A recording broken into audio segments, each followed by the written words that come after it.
So you want to get into events management or event planning, but you're not sure how and you've got no experience. What do?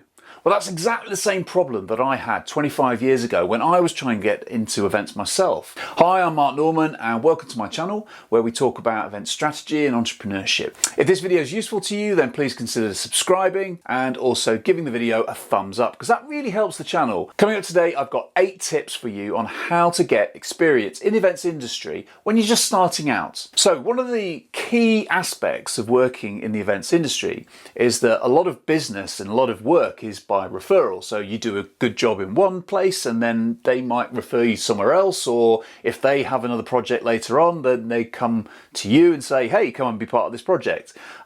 It's not all the case, but in terms of anything to do with the music industry, a lot of that works on kind of contractor and freelancing. Even sectors like weddings, a lot of wedding planners are freelance contractors themselves, and so they rely on referrals as well. Building that network takes time. But what do you do when you don't have that network of contacts and you don't have any kind of experience? So these are going to be some tips for you today that will kind of help get you started on that road so that you can start to build out your experience to get jobs in the future. Number 1, my first tip is to contact local venues. It doesn't matter if it's a wedding venue or a music venue, just whatever you're interested in. And actually, I'd advise try to build up some variety. So you might think that you just want to work in music venues, but you can probably still learn a lot from going and having some work experience in a wedding conference venue or a hotel or something like that, just to kind of get eyes on and understand how the operational side of the business works. So reach out to local music venues and kind of offer to your time and say, can I come down? Can I shadow the venue manager? Can I shadow the wedding planner? Can I just kind of help, and can I kind of just get a feel for kind of what it is that you do? And you'll be surprised. Now, first of all, having been a venue manager myself, don't be put off if you don't get a response to every email you send.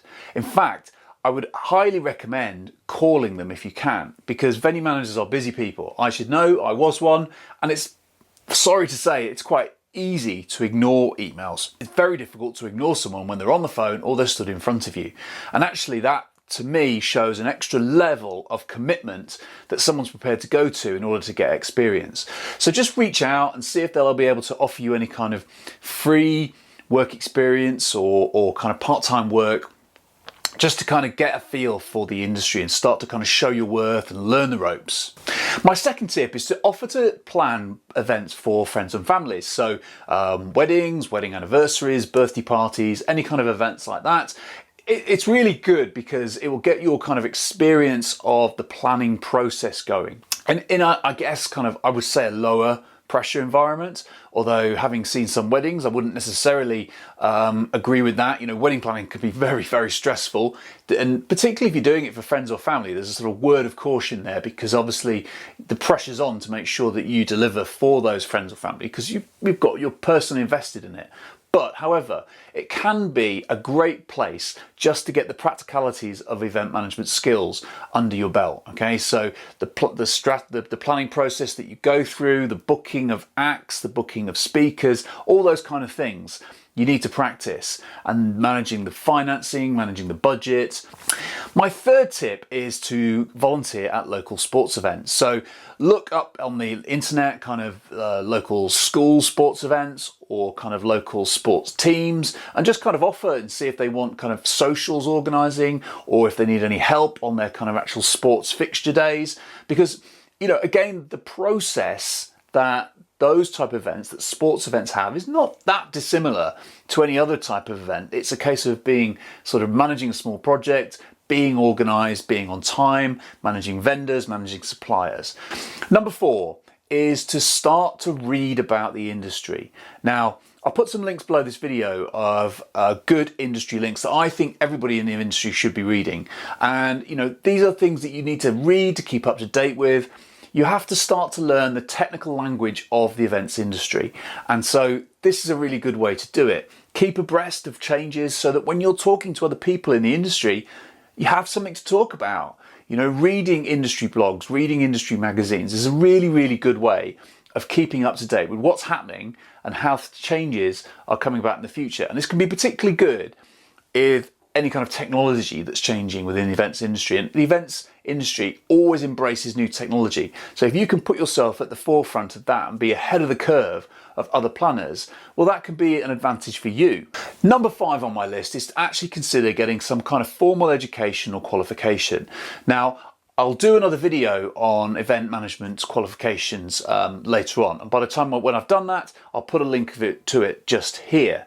But until then, just to remember that there are qualifications out there. You can go to college, you can go to university, and there are event management degrees, but there are also event industry training courses. And there is a kind of a scale from very kind of low cost all the way up to very high cost. I would suggest that initially you look at something like Skillshare and look for some of the courses on there. I'll put a link below for Skillshare, where you can kind of get very kind of low cost access to some courses around creative sectors and event sectors.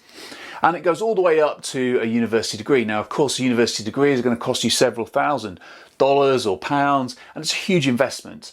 So you might not want to necessarily do that straight away, and you might want to go and get some experience first.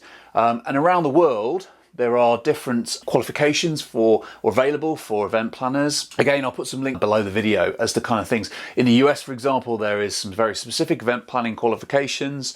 Not so much here in Europe, but we kind of then have this formal university structure for event qualifications. But again, this is a whole video, and I'll certainly put a link to that. But definitely consider some kind of training or qualifications. 6th on my list is to set up and build your LinkedIn profile. Now, if you're not on LinkedIn and you want to work in events, then you really need to get registered. LinkedIn is a great tool for reaching out and building your network. You know, reach out to other people in the industry, reach out to the organizers of events that you're interested in. It's a great way to kind of get work experience, a great way to reach out and to try and get more experience on your CV, get more experience in terms of the planning process. But LinkedIn also, it's a great way to engage with the conversations in the industry. So make sure that you get on some of the event planning groups that are on LinkedIn and just contribute, you know, add value to the conversation in those areas.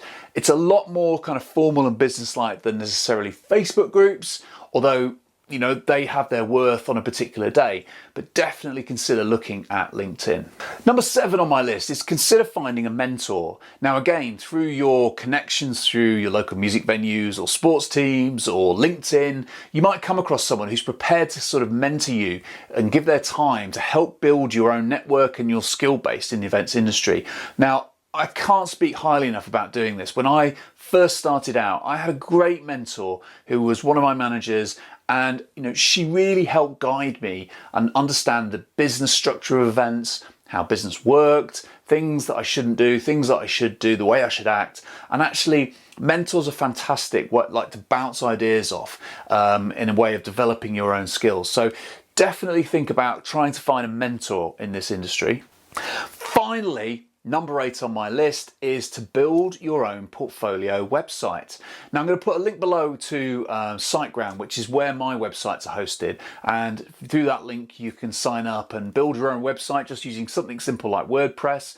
Really easy to do. But it's a great showcase. So as you start to get your own experience, you can build a website out of your skills, you can build a website out of your experience, and that really then becomes your kind of shop front to then future employers or future kind of clients that might want to use you as an event planner. And that's kind of a really good way to kind of put yourself out there to get more experience, to get more work, is to build an event website portfolio. Fantastic thing for any event manager. I hope this video has been useful. Of course, if you like and subscribe, that would be absolutely fantastic. And if you want to watch another one of my videos, you can watch another video on where I go through the steps you need to do in order to plan an event, which you can watch right here.